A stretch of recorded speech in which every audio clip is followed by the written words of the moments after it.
Hello friends, எல்லோரும் எப்படி இருக்கீங்க? மட்டனில் ஒரு உருண்டைக்கறி செஞ்சு பார்க்கலாமா? மட்டன் உருண்டைக்கறி செய்கிறதுக்கு மட்டன் மின்ஸ்டாக நம்ம வாங்கணும்.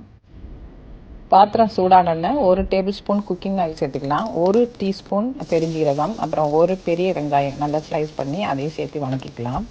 தேவையான அளவு இஞ்சி, பூண்டு, அதுக்கப்புறம் 2 பச்சை மிளகாய் சேர்த்திக்கோங்க. நல்லா வணக்குங்க. 1 தக்காளியும் அரிஞ்சு சேர்த்துருக்கேன். இப்போ வணக்கிக்கலாம்.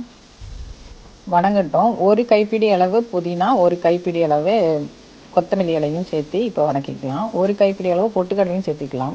1 டேபிள் ஸ்பூன் சில்லி பவுடர் சேர்த்துக்கோங்க. 2 டேபிள் ஸ்பூன் கொரியண்டர் பவுடர், கொஞ்சமாக கரம் மசாலா எல்லாத்தையும் சேர்த்து நல்லா மிக்ஸ் பண்ணிக்கலாம். 1 கையளவுக்கு தேங்காயும் சேர்த்துக்கோங்க.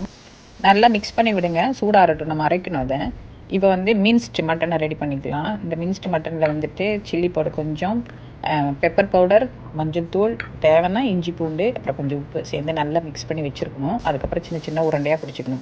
ஒரு பாத்திரத்தை வச்சுக்கோங்க. அதில் கொஞ்சம் ஆயிலை சேர்த்துட்டு அதை சூடானோடனே 2 பட்டை, 1 துண்டு கிராம்பு சேர்த்து அரைச்ச மசாலாவையும் அதோட நல்லா சேர்த்து அந்த பச்சை வாசனை போகிற வரைக்கும் நல்லாவே நீங்கள் அந்த கிரேவியை ரெடி பண்ணணும். கிரேவி ரெடி ஆனால் நீங்கள் உருண்டை பிடிச்சி வச்சுருக்க மட்டனையும் அதில் சேர்த்துக்கலாம். அதுக்கப்புறம் மட்டனும் வேகட்டும், கிரேவியும் நல்லா கொதிக்கட்டும். உருண்டை உடையாமல் பார்த்துக்கோங்க. அடிக்கடி கரண்டிலாம் போட்டு ஒன்றும் மிக்ஸ் பண்ண வேண்டாம். நல்லா கொதிக்கட்டும். கிரேவியும் கொதிச்சு மட்டனும் வெந்துடும். ஓகேங்களா? இப்போ பாருங்கள், உருண்டை உடையாமல் எப்படி வந்திருக்கு பாருங்கள். சுவையான மட்டன் உருண்டை கறி ரெடி. நீங்களும் செஞ்சு பாருங்கள். பாய்.